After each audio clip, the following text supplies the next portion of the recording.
పారిశుధ్య కార్మికులను తాను దేవుళ్లతో సమానంగా పోల్చుతానని అల్లూరు నగర పంచాయతీ కమిషనర్ ఫణికుమార్ అన్నారు. అల్లూరులో నగర పంచాయతీలో పనిచేస్తున్న పారిశుధ్య కార్మికులకు స్వచ్ఛంద్ర కార్పొరేషన్ వారి ఆధ్వర్యంలో శిక్షణా కార్యక్రమం నిర్వహించారు. ఈ సందర్భంగా ముఖ్య అతిథిగా పాల్గొన్న కమిషనర్ ఫణికుమార్ డీడీఓ వరప్రసాద్ తో కలిసి జ్యోతి ప్రజ్వలన గావించి కార్యక్రమాన్ని ప్రారంభించారు. పారిశుధ్యం మెరుగునకు తీసుకోవాల్సిన అంశాలను వివరించారు. స్వచ్ఛంద్ర కార్పొరేషన్ జిల్లా coordinator Venkateswarlu, resource person Koteswararao, sanitary మేస్త్రి రమణయ్య, పారిశుధ్య కార్మికులు తదితరులు పాల్గొన్నారు. 4 బిన్నులు అంటే 4 డబ్బాలు మనం వాడే విధానాన్ని అలవాటు చేయాలి. రెండోది ఇంటి వద్దనే తడి చెత్త, పొడి చెత్త, హానికర చెత్త, స్పెషల్ కేర్ చెత్త ఇవన్నీ సపరేట్ చేసే విధానాన్ని మనం అలవాటు చేయాలి.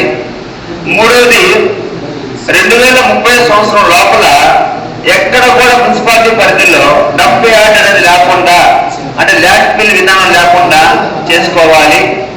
అదేవిధంగా పారిశుద్ధ్య కార్మికులు ఉదయం నుంచి కూడా పారిశుద్ధ్య కార్యక్రమాలు నిర్వహించారు కాబట్టి వారి యొక్క ఆరోగ్య భద్రత, వారి యొక్క డ్యూటీ విధానాల్లో కూడా పీపీఈ కిట్ ని ఏ విధంగా వేసుకోవాలి, ఏ విధంగా వాడాలి అనే విషయాల మీద కూడా ఒక శిక్షణ అవగాహన కార్యక్రమం జరుగుతుంది.